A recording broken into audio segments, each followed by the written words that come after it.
Vedant's Wellness Center, where food become your medicine. Call 905-944-664.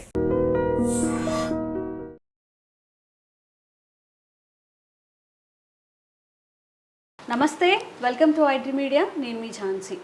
Weight loss అవ్వాలి అనుకున్నప్పుడు అన్ని సీజన్స్తో compare చేస్తే సమ్మర్లో వెయిట్ లాస్ అవుతారు అని చెప్తూ ఉంటారు. అసలు ఇది వాస్తవమేనా? మన ఆయుర్వేదం ప్రకారం ఒక మనిషి బరువు ఒక సపోజ్ 100 kgs ఉన్నప్పుడు 100 నుంచి ఒక కష్టపడి ఒక 30 kgs తగ్గారు. ఆ వెయిట్ని ఐడియల్గా మెయింటైన్ చేసుకుంటూ వెళ్ళాలి. మళ్ళీ ఎక్కువగా బరువు పెరగకూడదు. హెల్దీగా ఉండాలి అంటే ఎలాంటి ఆహార పదార్థాలు తీసుకోవాలి, మన జీవన శైలి ఎలా ఉండాలి, ఈ విషయాలు తెలుసుకుందాము. ప్రస్తుతం మనం ట్రెడిషనల్ హీలర్ ఇంకా హెర్బలిస్ట్ ఆంజనేయ రాజు గారి దగ్గర ఉన్నాము. నమస్తే సార్. నమస్కారం అమ్మా. సార్, ఇప్పుడు సమ్మర్లో ఎవరైనా వెయిట్ లాస్కి ప్లాన్ చేసుకుంటూ ఉంటే, సపోజ్ హౌస్ వైఫ్స్ ప్లాన్ చేసుకోవాలి అనుకుంటే సమ్మర్లోనే ఎక్కువ వెయిట్ తగ్గుతారు అంటారు కాబట్టి అసలు నిజంగా సమ్మర్లో వెయిట్ తగ్గుతారా? ఒకవేళ వాళ్ళు ప్లాన్ చేసుకుంటే ఆ డైట్ అనేది ఎలా ఉండాలి?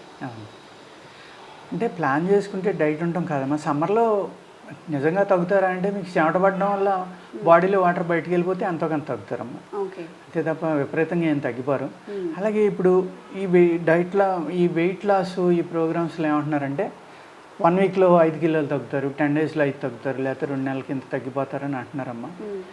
అకార్డింగ్ టు ఆయుర్వేద శాస్త్రంలో చెప్పింది ఏంటంటే మీరు ఒక 30 కిలోలు ఒక సంవత్సరంలో తగ్గారమ్మా. ఆ 30 కిలోలు తగ్గడానికి అందులో హాఫ్ టైం తీసుకోమంటాడు. అంటే 6 నెలల టైం తీసుకోవాలి. 6 5 30 ఇలాగమ్మా. అంతే తప్ప 2 నెలల్లోనే 10 కేజీలు 20 కేజీలు తగ్గడం 30 కేజీలు తగ్గడం అనేది ఆరోగ్యానికి మంచిది కాదు. దానివల్ల చాలా సైడ్ ఎఫెక్ట్లు వస్తాయి అన్నమాట. 4 kgs తగ్గొచ్చా సార్? హెల్దీగా 2 to 3 kilos మీరు ఒకటేనమ్మా. ఎంత తగ్గొచ్చు అనేది కాదు. మీరు 20 కేజీలు పెరిగారు ఒక 2 సంవత్సరాల్లో, 20 కేజీలు తగ్గించుకోవాలి. సంవత్సరంలో తగ్గాలమ్మా. అంటే నెలకు 2 కేజీలు సరిపోదు. అది మీరు 20 కేజీలు 2 నెలల్లో తగ్గిపోవాలని అన్నం మానేసి లేకపోతే ఇంకోటి ఏదో రకరకాల మెడిసిన్స్ వాడి చేశారనుకోండి, అది రేపు ప్రొద్దుట అది తగ్గిన తర్వాత మళ్ళీ మీరు తింటాం మొదలు పెట్టాక డబల్ పెరిగిపోతారు. అలాగే ఎప్పుడైనా సరే వెయిట్ లాస్ చేసుకోవాలనుకున్నప్పుడు వ్యాయామం అనేది తప్పనిసరి. వ్యాయామంతో పాటు మీరు తగ్గించుకోగలిగినప్పుడే ఆ స్కిన్ లూజ్ అవటం కానీ లేకపోతే ఎక్కడైనా మజిల్ వేలాడడం కానీ ఇటువంటివి జరగవు అన్నమాట. లేకపోతే ఏమవుతుందమ్మా, ఒకేసారి తగ్గారు వెయిట్, బాగా లావుగా ఉన్న వాళ్ళు తగ్గేటోడికి ఏమవుతుందమ్మా, బెల్లీల మీద కానీ చెస్ట్ మీద కానీ హ్యాండ్స్ మీద కానీ ఈ మజిల్ ఎప్పుడైతే వెయిట్ ఫ్యాట్ పెరిగి ఫ్యాట్ కరిగిపోయిందో మజిల్ లూజ్ అలా ఉండిపోతుంది. మజిల్ లూజ్ అలా చాలా మందికి ఇలా పట్టుకుంటే కొంచెం వేలాడినట్టు అలా ఉండకూడదు. వెయిట్ లాస్ తగ్గిన వాళ్ళు అంటే వ్యాయామం కంపల్సరీ అమ్మ. యోగా కానీ వ్యాయామం కానీ ఏదో ఒకటి చేసుకుంటే ఈ వెయిట్ లాస్ మెడిసిన్స్ వాడుకున్నా రకరకాల మార్గాల్లో వెయిట్ లాస్ తగ్గించుకున్నా కానీ ఆ బాడీలో ఉన్న స్కిన్ అనేది లూజ్ అవ్వకుండా ఉంటుంది. అది చాలా ఇంపార్టెంట్ అనమాట. ఎప్పుడైతే మీకు లూజ్ అయిపోయిందో అప్పుడు ఏమవుతుంది, తగ్గినా కానీ సాటిస్ఫాక్షన్ ఇబ్బంది ఉంటుంది. రకరకాల కూడా ఇబ్బందిగా ఉంటుంది, మనకి కూడా నిజంగా మీరు అన్నట్టు సాటిస్ఫాక్షన్ ఉండదు. అందుకే ఏం చేయాలంటే ఫుడ్లో కొంతమందికి ఫుడ్ తగ్గించడం వల్ల వెయిట్ లాస్ అవుతుందమ్మా. డెఫినెట్గా వెయిట్ లాస్ అవ్వాలి అంటే ఈ బాడీలో ఫ్యాట్ పెంచేది ఒక బ్యాక్టీరియా, మజిల్ని లూజ్ చేసి లావుగా చేసేది ఒక టైప్ అమ్మ. నేను అనేక వీడియోల్లో చెప్పాను.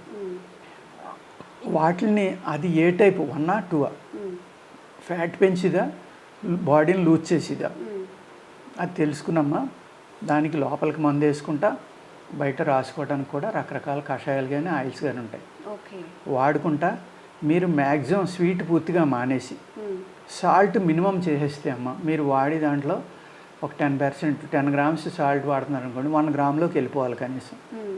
వెళ్ళిపోతే కనుక అప్పుడు మీరు డెఫినెట్గా బాడీ వెయిట్ తగ్గడం అనేది జరుగుతుంది. స్వీట్ వల్ల పెరిగిపోతుంది, సాల్ట్ వల్ల పెరుగుతుంది. సాల్ట్ వల్ల ఎందుకు పెరుగుతుందంటే సాల్ట్ అనేది వాటర్ రెసిస్టెంట్ అమ్మ. మీరు సాల్ట్ మీకు కావాల్సినంత తిన్నన్ని రోజులు సాల్ట్ ఎక్కువ తినే వాళ్ళకి ఏం చేస్తుందంటే మీరు తాగిన బాడీలో ఉన్న వాటర్ని అలా పట్టుకుని ఆపుతుంది. అది ఆ పట్టుకుని ఆపకుండా ఉండటం వల్ల వేసవికాలం ఎక్కువ ఎక్సర్సైజ్ చేస్తే వెయిట్ తగ్గడానికి కారణం ఏంటంటే మీ బాడీలో ఉన్న మినరల్స్ అన్నీ బయటికి వెళ్ళిపోతున్నాయి, దాంతో సాల్ట్ కూడా వెళ్ళిపోతాం. మనం చెమట ఉంటుందమ్మా. ఇప్పుడు ఇక్కడ పర్వాలేదు, వెస్ట్ గోదావరి ఈస్ట్ గోదావరి లేకపోతే కృష్ణాయో సముద్రపొడిని కానీ వాళ్ళు సాల్ట్ ఉందనుకోండి, డార్క్ కలర్ షర్ట్ వేసుకున్నారనుకోండి, ఆ చెమట ఆరిపోయి ఒక సాల్ట్ అనేది ఇలా ఫార్మ్ అయ్యి మీకు కనబడతా ఉంటుంది. ఉప్పు చారులు అంటుంటారు. ఉప్పు చారులు అంటూ ఉంటారు. అంటే మీ బాడీలో ఉన్న ఎంత సాల్ట్ మీకు బయటకు వెళ్ళిపోవడం వల్ల ఆటోమేటిక్గా వెయిట్ తగ్గారు మీరు. అందుకు సమ్మర్లో వెయిట్ తగ్గుతారంట కదా అని మీరు అడిగేది కరెక్ట్. ఎందుకంటే ఇది కాదు. దానికి సాయంగా దానికి ఎక్స్ట్రాగా మళ్ళీ మీరు ఎక్సర్సైజ్ కూడా ఎక్కువ చేసారనుకోండి, ఆ ఉన్న మినరల్స్ అన్నీ వెళ్ళిపోతే డీహైడ్రేషన్ అవుతుంది, లేకపోతే శ్రోత పడిపోవటం, కాలుపు దెబ్బతింటాం, ఈజీగా బాడీ అన్నిటికీ కూడా లొంగిపోతుంది, వీక్ అయిపోతుంది. ఆ మినరల్ డెఫిషియన్సీ వల్ల తిన్న ఆహారం అరగదు. అందులో మనం సమ్మర్లో ఏం చేస్తాం, ఈ వాటర్ బయటికి వెళ్ళిపోవడం వల్ల ఎక్కువ వాటర్ తాగుతాం. అప్పుడు దాకా తాగిన వాళ్ళు అప్పుడు ఎందుకు తాగుతున్నారమ్మా? అందుకు మినరల్ డెఫిషియన్సీ రాకుండా చూసుకోవడం కోసమే రకరకాల జ్యూస్లు, ఫ్రూట్ జ్యూస్లని, లేకపోతే పుదీనా వాటర్ అని, ఇంకో వాటర్ అని, నిమ్మకాయ నీళ్ళని, ఉప్పు నిమ్మకాయ నీళ్ళని, స్వీట్ లైమ్ జ్యూస్ అని, సాల్ట్ లైమ్, ఇలాగ అనేక రకాలైన జ్యూసులు మనం తీసుకుంటూ ఉంటాం. ఎందుకంటే ఈ ఎండ వల్ల మన బాడీలో ఉన్న సాల్ట్లన్నీ బయటకు వెళ్ళిపోవడం వల్ల వెయిట్ తగ్గుతున్నారమ్మా. హైడ్రేటెడ్గా ఉండడం వల్ల మళ్ళీ ఎక్స్టర్నల్గా తీసుకుంటున్నాం, తీసుకోవాలి కూడా. అంతే తప్ప సమ్మర్లో వెయిట్ తగ్గిందా అని ఎలాంటి ప్రయత్నాలు చేస్తే అమ్మా చాలా సైడ్ ఎఫెక్ట్లు వస్తాయి. నిజం చెప్పాలంటే నిజం చెప్పాలంటే వింటర్లో మంచిదమ్మా వెయిట్ లాస్. వాటర్ అవునండి, వాటర్ కూడా తక్కువ తాగుతాము. అట్ ద సేమ్ టైం మీరు ఎక్స్ట్రా ఎంత ఎక్సర్సైజ్ చేసినా కూడా అతిగా మినరల్స్ లాస్ అవ్వకపోవడం వల్ల మీ స్ట్రెంగ్త్ తగ్గకుండా ఉంటుంది. సమ్మర్లో వ్యాయామం చేయడం వల్ల స్ట్రెంగ్త్ తగ్గిపోతుందమ్మా. స్ట్రెంగ్త్ తగ్గకుండా ఉండాలంటే వాతావరణం కూల్గా ఉన్నప్పుడే చేయాలి. వర్షాకాలం కానీ వింటర్లో కానీ ఒక 6 నుంచి 7 నెలలు బాగా వ్యాయామం చేసుకుంటే చక్కగా ఉంటుంది. సమ్మర్లో ఏమవుతుందంటే నేచర్లో హీట్ పెరిగిపోవడం వల్ల మీ బాడీలో ప్రాసెస్ అనేది ఎక్కువ జరగడం వల్ల ఈ మినరల్స్ అన్నీ బయటకు అట్లా అంతటా అయ్యి వెళ్ళిపోతాయి. మీ ప్రమేయం లేకుండా బయటకు వెళ్ళిపోవడం వల్ల ఏమవుతుంది, ఆటోమేటిక్గా వెయిట్ తగ్గుతారు. అదమ్మా కారణం. సార్, ఇప్పుడు వెయిట్ లాస్ అనేది అందరిలో జరుగుతుంది. షుగర్ పేషెంట్స్లో ఉన్న వాళ్ళలో, బీపీ ఉన్న వాళ్ళలో, హెరిడిటీ బాగా లావుగా ఉన్న వాళ్ళైతే శతవిధాల ప్రయత్నిస్తూ ఉంటారు. మరి ఇలాంటి వాళ్ళు షుగర్ ఎక్కువగా ఉన్నప్పుడు అంటే షుగర్ వాళ్ళకి ఆటోమేటిక్గానే తగ్గుతుందమ్మా. అంటే బరువు తగ్గిపోతూ ఉంటారా? మరి బాగా ఎక్కువ షుగర్ ఉన్న వాళ్ళు ఏమవుతుందమ్మా, డయాబెటీస్ అనేది ఫాస్టింగ్ పోస్ట్ లంచ్ కూడా ఎక్కువగా ఉన్నవాళ్ళు వాళ్ళ బాడీ ఆహారాన్ని పెర్ఫెక్ట్గా తీసుకోదమ్మా. ఈ సెల్స్ అన్నింటిలోకి షుగర్ వెళ్ళిపోవడం వల్ల బ్రెయిన్కి కూడా దాని ఎఫెక్ట్, బ్రెయిన్లో సెల్స్ని కూడా చంపుతుందమ్మా షుగర్ అనేది. అందుకనే స్లో పాయిజన్ అంటారు షుగర్ని. ఎందుకంటే మనకు తెలియకుండా డిక్రీజ్ అయిపోతుంది బాడీ కానీ, మజిల్ కానీ, బోన్ కానీ, బ్రెయిన్ కానీ అన్నీ కూడా. కంటి చూపు కాడి నుంచి ఇప్పుడు ఫ్రోజన్ షోల్డర్స్ వస్తాయి. షుగర్ వచ్చాక కంటి చూపు తగ్గిందంటారు, షుగర్ వచ్చాక జ్ఞాపక శక్తి తగ్గిందంటారు, షుగర్ వచ్చాక నా అవయవాలు సన్నబడి పెయిన్స్. అంటే ఇక్కడ ఏం చేస్తుందమ్మా, అది బోన్ని డెన్సిటీ ఇబ్బంది పెడుతుంది, మజిల్ని ఇబ్బంది పెడుతుంది, నర్వస్ సిస్టమ్ని ఇబ్బంది పెడుతుంది, కంటి చూపుని ఇబ్బంది పెడుతుంది, బ్రెయిన్ని ఇబ్బంది పెడుతుంది. అంటే అందుకనే స్లో పాయిజన్. అందుకు షుగర్ వచ్చిన వాళ్ళు ఆటోమేటిక్గా తగ్గుతారు. ఎందుకు అంటే ఈ షుగర్ అనేది డయాబెటీస్, ఇన్సులిన్ సరిపోక బాడీలోకి అన్ని రకాలు వీక్ కావడం వల్ల ఆటోమేటిక్గా వెయిట్ లాస్ అవుతూ ఉంటారు. ఓకే సార్, పిల్లలలో ఇప్పుడు అంటే అందరూ హడావిడి లైఫ్ కాకుండా కాస్త ఒక 2 నెలలు పాజ్ దొరికింది కాబట్టి వాళ్ళకి 11-10 ఇయర్స్ పిల్లలు, ఆడపిల్లలు అండ్ మగ పిల్లలు చాలా బొద్దుగా కనిపిస్తారు. చూడడానికి బాగుంటుంది కానీ ముందు వాళ్ళకి చాలా హెల్త్ ఇష్యూస్ వచ్చే అవకాశం ఉంటుంది. పిల్లల్ని డైట్ చేయించడం అనేది కరెక్ట్ ఆప్షన్ అంటారా, లేకపోతే ఏదైనా వేరే మార్గాలు ఏమైనా? అసలు ఆహారం గురించి కాదమ్మా, పిల్లల్లో చేయించవలసింది ఏంటంటే ఎండలో ఆడుకోవటం. ఆటలు అనేది ఎక్కువగా ఆడడం వల్ల పిల్లలు ఆరోగ్యంగా పెరుగుతారమ్మా. మీరు ఇచ్చిన డైట్ వల్ల కాదు. డైట్ పెట్టిన ఉపయోగం ఏంటమ్మా, ఎక్సర్సైజ్ చేసినప్పుడు అది ఫ్యాట్ కింద కన్వర్ట్ అయిపోయి మీరు అన్నట్టు బొద్దుగా తయారవుతారు తప్ప ఆరోగ్యంగా ఉండరు. అందుకు సమ్మర్లో అయినా, ఇప్పుడు సమ్మర్ కూడా ఆడుకోనివ్వకుండా చేసి స్కూల్లో పెట్టేస్తున్నారు కదమ్మా. అది పేరెంట్స్ తప్ప అమ్మా, అది పిల్లలకి ఏమీ తెలియదు. వాళ్ళని మనం ఇన్ని రకాలుగా ఇబ్బంది పెట్టడం అనేది పేరెంట్స్ తప్పు. ఎప్పుడైతే హాలిడేస్ వచ్చినాయో ఇమీడియట్గా కొంచెం ఎక్సర్సైజ్ మీద కాన్సన్ట్రేట్ చేయాలి పిల్లల్ని. ఏదో కోచింగ్లు, సమ్మర్ కోచింగ్లని అనేక రకం ఉంటాయమ్మా. షటిల్ పెడతారు, టెన్నిస్ పెడతారు, లేకపోతే అనేక రకాలు ఉంటాయి. అది ఉండదు, అందులో జాయిన్ చేయరు. ఈ సమ్మర్ కూడా ఏదో చదివించేయాలి, పిల్లలు ఏదో సాధించేయాలి. ఏం సాధిస్తారమ్మా? ఆరోగ్యం బాగుంటే వాళ్ళ బ్రెయిన్ బాగుంటుంది, హెల్తీగా ఉంటుంది, తొందరగా జ్ఞాపక శక్తి పెరుగుతుంది, వాళ్ళు చదివింది బ్రెయిన్లోకి వెళ్తారు. వీళ్ళని ఇంక 24 గంటలు నలిపేసి ఇంట్లో ఉన్నారు కదని బాగా తిండి పెట్టి బొద్దుగా తయారైతే ఉపయోగం ఏం లేదమ్మా, చూడటానికి బాగుంటారు అంతే. వాళ్ళు బాయిలర్ కోళ్ళ కింద లెక్క వాళ్ళు కూడా.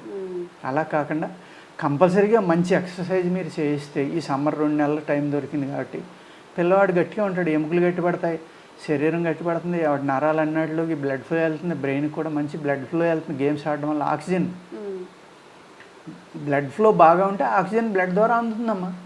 ఆక్సిజన్ బాగుండాలంటే ఏం చేయాలి? గేమ్స్ ఆడాలి. ఆడించట్లా, ఎండలో తిరగాలి. ఎండలో తిరిగితే సూర్యరశ్మి ద్వారా మనకి ఎటువంటి డి, ఈ, B12 అనేక రకాలు, ఎన్నో రకాలు. అంటే పూర్వం ఏం చేసేవారో తెలుసమ్మా, సూర్యరశ్మికి బాడీ తగలటం కోసమే మనకి పొద్దుటే సూర్య నమస్కారం అనేది పెట్టారు.